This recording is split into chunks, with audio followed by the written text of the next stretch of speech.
Hi hello అందరికీ నమస్కారం. మనకి ప్రతి శుక్రవారం ఏదో ఒక సినిమా వస్తుంది, మనం సినిమాలు చూస్తూనే ఉంటాము. కానీ ఎప్పుడో ఒకసారి వచ్చే సినిమా మాత్రం ఆ శుక్రవారంకి మాత్రమే కాదు, ఆ వచ్చే వందల వేల శుక్రవారాలు కూడా గుర్తుండిపోయేంత ఇంపాక్ట్ క్రియేట్ చేస్తూ ఉంటుంది. ఆ సినిమాలోని పాటలు పాత్రలు మనల్ని హాంట్ చేస్తూనే ఉంటాయి, మనకి అంత రిలేట్ అయిపోతూ ఉంటాయి. అలాంటి సినిమాల్లో ఒకటే మరో శుక్రవారాన్ని థియేటర్స్లో చూడబోతోంది, దట్ ఈస్ అందాల రాక్షసి. ఎస్, ఈ వచ్చే శుక్రవారం మరొక్కసారి మనందరినీ ఆ మ్యాజిక్లో ముంచి తేల్చడానికి థియేటర్స్లో మన ముందుకు వచ్చేస్తుంది, రిలీజ్ కాబోతోంది. సో ఈ సందర్భంగా ఆ మ్యాజిక్ని స్క్రీన్ పైన క్రియేట్ చేయబోతున్న టీం ఇవాళ మనతో పాటు ఉన్నారు. ద హీరోస్ ఆఫ్ అందాల రాక్షసి ఇక్కడ ఉన్నారు. సో వాళ్ళని పలకరించేద్దాము, ఇంక్లూడింగ్ హను గారు.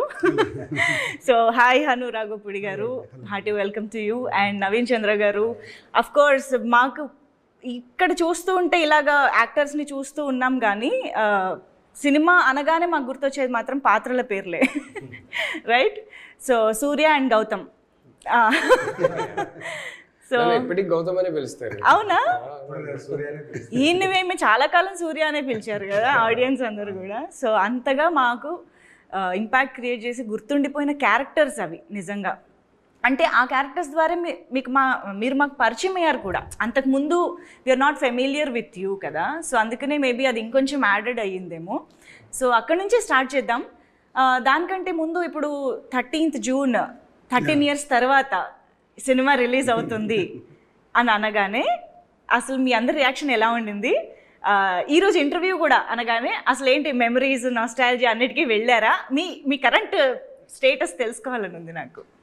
డెఫినెట్గా వెళ్ళకుండా ఎలా ఉంటుంది అంటే ఈ గత 2 రోజుల నుంచి రిలీజ్ అయిన తర్వాత ఎక్కువ ఆలోచించడం మొదలెట్టాం. అందాల రాక్షసి ఆల్వేస్ స్పెషల్ ప్లేస్. ఎప్పుడు దాని మెమరీస్ ఎప్పుడు అలాగే ఉంటాయి, ఫ్రెష్గా ఉంటాయి, ఏదో నిన్నటి మెమరీస్ లాగా. అదే టైం ఫ్లై అయిపోయినట్టుంది కానీ ఏదో గడిచినట్టు కనిపించట్లేదు. అవునా? It's very special film.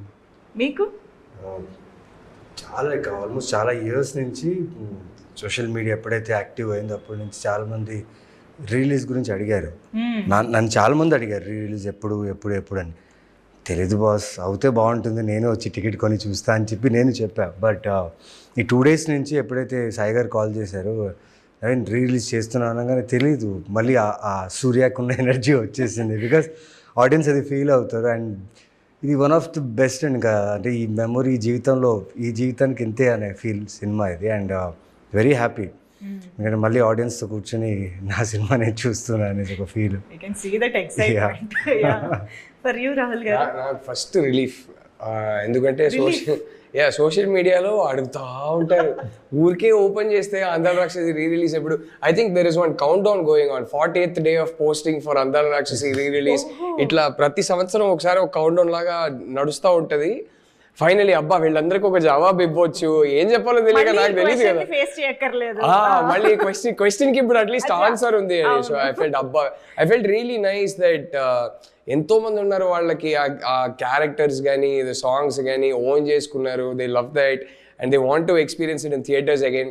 So వాళ్ళందరికీ ఓకే June 13th అండి అని ఫైనలీ ఒక జవాబు ఉంది అనేది I felt very very relieved more than anything else. And then immediately మీరు చెప్పినట్టు all the nostalgia kicked in, memories అన్ని మళ్ళీ గుర్తుకొచ్చాయి. ఇప్పుడు కూడా జస్ట్ ఇంటర్వ్యూ స్టార్ట్ చేసే ముందు అనుతో అదే మాట్లాడుతున్నా. So it felt really nice. నిన్న కూడా మా కొరియోగ్రాఫర్ అజయ్ గారు కూడా ఫోన్ చేశారు. అదే మన అందరికీ ఎన్ని సినిమాలు చేసినా అదొకటి స్పెషల్ సినిమా రా మనకి. So I was very happy. నిన్నే నాకు నవీన్ చెప్పాడు ఇలా రిలీజ్ అని చెప్పి నాకు ఫోన్ చేశారు. So I think lot of us are reconnecting again. So and అంటే ఈ సినిమా మా అందరికి ఎంత స్పెషల్ అంటే, ఈ జర్నీ ఎంత స్పెషల్ అంటే, most of us have stayed in touch, most of us have been good friends.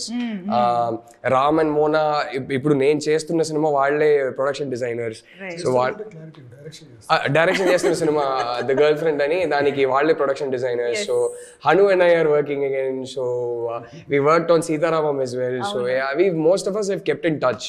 So అది ఎప్పటికీ మాకు స్పెషల్ సినిమా అండి. నాకైతే ఇట్స్ మై ఐడెంటిటీ. అంటే అందాల రాక్షసి లేకపోతే నాకు కెరియర్ లేదు, ఐడెంటిటీ లేదు, వైఫ్ కూడా లేదు. సో నాకు వైఫ్ ఇచ్చిన సినిమా. సో లైఫే లేదు అసలు. సో నాకు ఎంతో ఇచ్చిన cinema. I think forever it will be my most special film. Gautham కి మిథున కనిపిస్తూ ఉంటుంది, కానీ రాహుల్ గారికి చిన్మయి వినిపిస్తూ ఉంటారు సినిమాలో. సో యా, ఐ థింక్ అందరికీ చాలా స్పెషల్ ఫిల్మ్, ఎందుకంటే అందరికీ కూడా debut film. I mean one of their first movies in their careers, and చాలా మందికి డెబ్యూ ఫిల్మ్ కూడా. కాబట్టి ఎవరికైనా చాలా స్పెషల్గా ఉంటుంది. ఆ ఎక్స్పీరియన్స్ కానీ దానికి వచ్చినటువంటి రిసెప్షన్ కానీ అన్నిటి గురించి చాలా మాట్లాడుకోవాలి. బట్ దానికంటే ముందు హను గారు, ఆబ్వియస్గా సినిమా మీ నుంచే పుడుతుంది, ఇనిషియేట్ అవుతుంది. కాబట్టి అసలు వేర్ ఇట్ ఆల్ స్టార్టెడ్ అనేది ఒకసారి మీ నుంచి చెప్తే, అంటే నాకు తెలుసు అంతకుముందు మీరు ఒక థ్రిల్లర్ తీయాలనుకుని తర్వాత ఇటువైపు షిఫ్ట్ అయ్యారు ఈ జాన్రా, ఈ కథకి అనేసి. ఎలా అసలు ఆ థాట్ ఎక్కడి నుంచి ఒరిజినేట్ అయ్యింది? అంటే నాకు చిన్నప్పటి నుంచి కొంచెం పోయిటరీ రాయటం అలవాటు ఉండేది. From 7th class 8th class నుంచి అట్లా రాసిన ఒక చిన్న దాంట్లోంచి తీసుకున్నది ఈ కథ. సో అప్పుడున్న సిచ్యువేషన్ అలాంటిది. I have to right a love story, ఎందుకంటే ఒక చిన్న బడ్జెట్లో తీయాలి సినిమాని. ఎర్త్, సన్, మూన్ ఈ మూడిటి మధ్య వీటిని క్యారెక్టర్లు చేసి నేను ఎప్పుడో ఒక చిన్న ఇది రాశాను అనమాట. చిన్నప్పుడు 10th క్లాస్ టైంలో రాసినట్టున్నాను. సో అది ఒక పోయిటరీ. సో దాన్ని బేస్ చేసి కథ చేస్తే ఎలా ఉంటుంది అని వచ్చిన థాట్ ఈ సినిమా. ఎర్త్, సన్, మూన్ అంటే ఇవి ఎప్పుడు కలవు. కలిస్తే మనం ఎయిదర్ నైట్ చూడడం లేకపోతే డే చూడడం, అంతే కదా. అలాగా ఏదో ఉంటుంది కదా, కలువని ప్రేమించే చంద్రుడు ప్రేయసికై నిరీక్షిస్తే కాలం కదులుతుందా గ్రహాలు గతులు తప్పవా అన్నట్టు. సో ఈ క్యారెక్టర్లు ఎర్త్, సన్, మూన్ క్యారెక్టర్స్ అనమాట. గౌతమ్, మిథున అండ్ సూర్య, 3. సో అందుకే మీకు ఆ సినిమాలో అబ్స్ట్రాక్ట్నెస్ కనపడుతూ ఉంటుంది చివరి వరకు. డెఫినెట్లీ అప్పుడు క్లైమాక్స్కి చాలా అబ్జెక్షన్స్ వచ్చినాయి. నా మైండ్లో ఆ కథ పుట్టింది ఏంటంటే ఈ ఐడియాతో పుట్టింది కాబట్టి నేను హ్యాపీ ఎండింగ్ చూడాలి ఆ సినిమాలో. ఆ సినిమాకి హ్యాపీ ఎండింగ్ కరెక్ట్ కాదు, అంతే కదా. సో అది ఈ ఐడియాకి అది కుదరదు. సో నేను ఈ ఐడియా కాదనుకున్నా దాన్ని సెపరేట్గా ఒక ఫిల్మ్ లాగా డీల్ చేస్తుంటే మేబీ క్లైమాక్స్ వేరేలాగా వచ్చి ఉండేది. యా, ఇప్పుడు మీరు అన్నట్టు పెద్ద కేక్ వాకింగ్ కాదండి. అందాల రాక్షస్ రిలీజ్ టైంలో వీ ఫేస్డ్ ఎ లాట్. దాన్ని ఏమంటారు, ఎప్రిసియేషన్ ఎంత ఉందో అంత నెగిటివిటీ కూడా ఉన్నది సినిమా మీద ఆ టైంలో. బట్ లేటర్ ఆన్ ఇయర్స్ అలా పాస్ అవుతూ ఏదో దాని టేస్ట్ నచ్చింది జనాలు, లైక్ వైన్. సో నచ్చింది. ఇప్పుడు yeah, they give a status. I don't know what status it is for అందాల రాక్షసి. They say that it's a good film. I'm very happy for that. Yeah, ఈ లవ్ అప్పుడు కూడా కనిపించింది. Satellite change the game for yeah. Satellite లో తర్వాత అసలు వేస్తూనే ఉంటారు. అంటే ఒకటి మీరు అనుకున్న భావాల్లోని డెప్త్ ని అర్థం చేసుకోవడానికి మేబీ మాకు అంత టైం పట్టిందేమో. అంటే ఆ టైంలో మరి అది గుడ్ మరి బ్యాడో తెలియదు నాకు. నా మీద యూరోపియన్ ఫిలిమ్స్ ఇన్ఫ్లుయెన్స్ విపరీతంగా ఉండేది. మోర్ ఓవర్ 3 కలర్స్ అని సిరీస్ ఉంటుంది, అది రెడ్, బ్లూ, వైట్. ఆ సిరీస్ ఒక మ్యాడ్నెస్ నాకు అప్పుడు. అంటే ఇన్ని 100 సార్లు చూసాను నాకు తెలీదు. మేబీ ఆ హ్యాంగ్ ఓవర్లో ఆ టైంలో చేసిన సినిమా ఇది కరెక్ట్గా. నేను ఎవరు అడిగినా అదే చెప్పేవాడిని, ఆ సినిమా పేర్లే చెప్పేవాడిని. మామూలుగా చూడండి అని. సో అది యా. అండ్ నాకు తెలిసి ఈ సినిమాకి సంబంధించి I can use this word, చాలా మంది are your discoveries, like Naveen Chandra గారు, రాహుల్ గారు, రథన్ గారు, cinematographer Murali garu, Ramakrishna garu, art director, almost all of them are like discoveries అని చెప్పి, including ADs. yes okay. Lyricist కూడా కొత్త, కేకే కృష్ణ గారు అండ్ రాకేందు అండ్ వశిష్ఠ ఇంకొక సాంగ్ రాశాడు, ఏ మంత్రము వశిష్ఠ రాశాడు. అందరు కొత్త వాళ్ళే, అంటే అందరు మ్యాడ్ పీపుల్ అండి. అందరు మ్యాడ్ పీపుల్ అంతా ఒక దగ్గరికి చేరారు. సో మీ మ్యాడ్నెస్ ని అర్థం చేసుకుంటూ ఎలాగ వీళ్ళు జాయిన్ అయ్యారు అనేది నాకు తెలుసుకోవాలని ఉంది. అది ఆ క్రెడిట్ మొత్తం భూపాల్దండి, రైటర్ భూపాల్ది. నాకు వీళ్ళు ఇద్దరిని ఇచ్చింది భూపాలే. ఫస్ట్ తిని పరిచయం చేశాడు. ఫస్ట్ నేను అనుకున్న థ్రిల్లర్ కథకి తిని hero. So because of budget issues మేము దాన్ని మెటీరియలైజ్ చేయలేకపోయాం.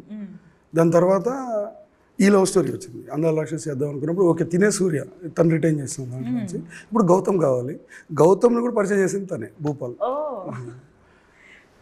ఎలా జరిగింది ఆ పరిచయం? మీరు గౌతమ్ని చూసారా రాహుల్ గారు ఫస్ట్ టైం చూడగానే? నేను మామూలుగా తను చూపించినప్పుడు చూస్తాను, ఆల్రెడీ ఫిక్స్. అంటే నేను పెద్ద ఆడిషన్ చేసే పర్సన్ కాదు. నాకు 10 నిమిషాల కాన్వర్సేషన్లో నాకు అర్థం అవుతారు, అంటే సింక్ అవుతుందా లేదా అని.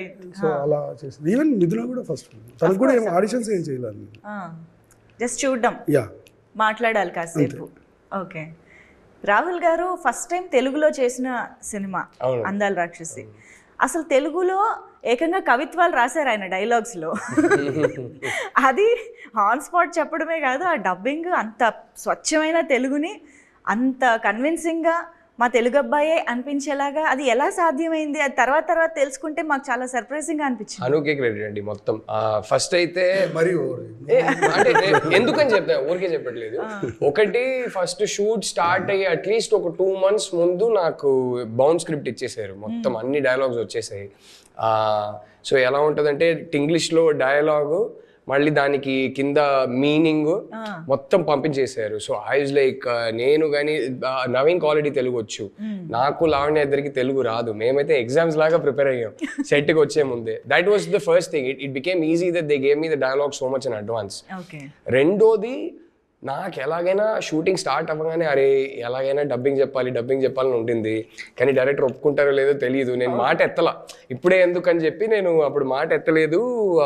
తర్వాత డబ్బింగ్ స్టార్ట్ అయ్యే ముందు నేను మెల్లగా అడిగాను, నువ్వు ఏం అనుకోకపోతే నేను ట్రై చేయొచ్చా డబ్బింగ్ అంటే, నువ్వే చెప్తున్నావు, ఎన్ని రోజులైనా పర్లేదు నువ్వే చెప్తున్నావని. అప్పుడు చాలా పేషెంట్గా ఆల్మోస్ట్ 20-21 days డబ్బింగ్ చెప్పించారు నాతో. ఆయనే కూర్చుంటారు, ప్రతి వర్డ్ ప్రతిదీ ఎంతవరకు కరెక్ట్ చేయగలిగారో మొత్తం యాక్సెంట్ అంతా కరెక్ట్ చేసి, ఆయన ఆ రోజు అంత పేషెంట్గా చేయడం వల్ల నేను నా కెరీర్ మొత్తం డబ్బింగ్ చేయగలిగాను. ఆ ఫస్ట్ సినిమాకి ఈయన వేరే వాయిస్ యూజ్ చేసి ఉంటే ఆ తర్వాత మేబీ ఒప్పుకునేవారు కాదేమో, నేను నా వాయిస్ యూజ్ చేస్తానన్నా అలౌ చేయరేమో. సో అందుకే హనుకి క్రెడిట్ అంటున్నా. అంత పేషెంట్గా ఎన్ని డైరెక్టర్స్ అలా చేస్తారో నాకు తెలియదు, కానీ 21 days ఈజీలీ. రోజుకి ఒక 3 hours నీకు చాలు. ఎందుకంటే ప్రతి డైలాగ్ మళ్ళీ చెప్పేవాడిని. సో 3 hours అలా మెల్లగా చేసుకుంటూ వెళ్ళిపోయాం. సో ఐ థింక్ ఆ ఎఫర్ట్ హను తీసుకోవడం వల్ల I could continue dubbing for my self in my career. So నేను నా వైపు నుంచి ఏంటంటే, సినిమా చేస్తున్నప్పుడు సెట్లో అందరికీ రూల్, నా దగ్గర వచ్చి మాట్లాడేటప్పుడు మీకు తమిళ్ వచ్చినా సరే, హిందీ వచ్చినా సరే, ఇంగ్లీష్ వచ్చినా సరే నాతో తెలుగులోనే మాట్లాడండి. నాకు అర్థమైనా పర్లేదు, అర్థం కాకపోయినా పర్లేదు, తెలుగులోనే మాట్లాడండి. ఆ షూటింగ్ అయిపోయే లోపల ఎంతవరకు నేర్చుకోవచ్చో నేర్చుకుందాం అని. సో సో ఇప్పుడు మీరు చెప్తున్నారు కదా, అంటే చాలా పొయిటిక్ గా ఉంటాయి డైలాగ్స్, అంత ఈజీ తెలుగు కాదు, అంత ఈజీ తెలుగు కాదని. నాకు అప్పుడు ఫస్ట్ స్క్రిప్ట్ వచ్చినప్పుడు నాకు అసలు తెలుగే రాదు కాబట్టి అది డిఫికల్ట్ తెలుగునా కాదా నాకు తెలియదు. నేను నేర్చుకునేదే ఫస్ట్ అది. So that was a good initiation. అంటే నేర్చుకోవాలంటే అలా నేర్చుకోవాలి. హను గారి డైలాగ్స్ తో నేను తెలుగుకి ఇంట్రడ్యూస్ అయ్యాను. మంచి స్కూల్ తో స్టార్ట్ అయ్యారు, అందుకే ఇప్పుడు పోయిటరీ రాయగలుగుతున్నా. అమేజింగ్. యా.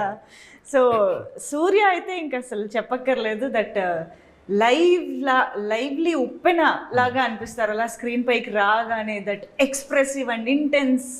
అంటే మామూలుగా love at first sight scenes మనం చాలా సినిమాల్లో చూసుంటాం, కానీ బస్సులో ఈయన లావణ్య గారిని చూసిన ఒక దట్ ఇంటెన్స్ లవ్ అనేది ఇట్స్ బియాండ్ వర్డ్స్ అన్నమాట. అసలు ఆ ఎక్స్ప్రెషన్ మీకు హను గారు ఎలా కన్వే చేశారు అండ్ దాన్ని మీరు ఎలాగ చేశారు అనేది నాకు తెలుసు. ఆఫీస్ దగ్గర ఒక ట్రాన్స్ఫార్మర్ ఉంది, గేట్ బయట రాగానే ఒక పెద్ద ఎలక్ట్రిక్ ట్రాన్స్ఫార్మర్ అనమాట. అక్కడ బోర్డు ఉంది, లైక్ ఆల్మోస్ట్ 11,000 volts కరెంట్ అని. అమ్మాయిని చూస్తే 11,000 volts కరెంట్ కొట్టాలన్నారు. ఎలా కొడుతుంది, ఏం చేయాలి తెలియదు. పిచ్చోళ్ళ బస్సులు తిరిగా, అక్కడ వర్కౌట్ అవ్వలేదు, తెలీదు. ద వే హీ ఎక్స్ప్లెయిన్డ్ ఆ క్యారెక్టర్ని, లైక్ ఆ సీన్ని. ఇప్పుడు ఆ ట్రాన్స్ఫార్మర్ పేలితే ఫైరే వస్తుంది, అది డిస్ట్రక్షన్ మోడే కదా, దానికి రివర్స్లో అది లవ్లో చూడాలి. చాలా పిచ్చిగా అన్ని రకాలుగా ఆలోచించా, తెలీదు చూద్దాం షూట్లో అనుకున్నా. దానికి ముందు షాట్ వచ్చేసి ఒక మెట్ల దగ్గర నుంచి పరిగెడుతూ వచ్చి ఒక రన్నింగ్ బస్ని ఎక్కాలి. సో లక్కీగా నాకేం చేశారంటే వీళ్ళు సుధీర్, ఫస్ట్ మనకు బాగా క్లోజ్ ఫ్రెండ్, మాకు ఈపీ ప్లస్ ప్రొడ్యూసర్గా తను ఫస్ట్ ఎప్పుడైతే నాకు పరిచయం అయ్యారో ఒక షూ కొనిచ్చారు, నైక్ షూస్. ఓకే. ఈయన ఏమన్నారంటే లైక్ కేబీఆర్ పార్క్ రన్ అన్నారు. నేను 8 rounds 5 rounds ఊరికే పరిగెట్టేవాడిని, తెలీదు, చెప్పారు కదా అని రన్ చేస్తూనే ఉన్నా. బట్ ఆ 21 times నేను రన్ చేసింది బికాస్ నేను పరిగెడుతున్నా, కెమెరా వస్తుంది, బట్ నాతో వెనక రన్ చేసేవాళ్ళు వాళ్ళు కోపప్ చేయలేకపోతున్నారు. సో ఇంత కేయాస్లో టక్ అని చెప్పి బస్లో నెక్స్ట్ షాట్ అదని చెప్పారు. బట్ అదే ఆ ప్రాసెస్లో ఇంత జరిగింది కదా, ఆ ప్రాసెస్లో ఐ థింక్ 2 or 3 takesలో అయిపోయింది, టక్కని అయిపోయింది. రాగానే అడిగాను ఎలా చాలా బాగా చేస్తావు అన్నారు. నిజంగానే నేను చాలా బాగా చేస్తాను చెప్పేసి వెళ్ళిపోయారు. ఏంటో దీనికోసం ఇంత ఆలోచించాను, ఏమేమో చేశాను, ఇదేంటి ఇలా అయిపోయింది అనుకున్నాను. బట్ నిజంగా అది నాకు అలా వస్తుందని కూడా నేను ఊహించలేదు. ఆ మూమెంట్లో అలా వచ్చింది. అండ్ ఆ షార్ట్ గురించి చాలామంది అప్రిషియేట్ చేశారు వర్క్ గురించి. అండ్ సార్ మామూలు కాదు.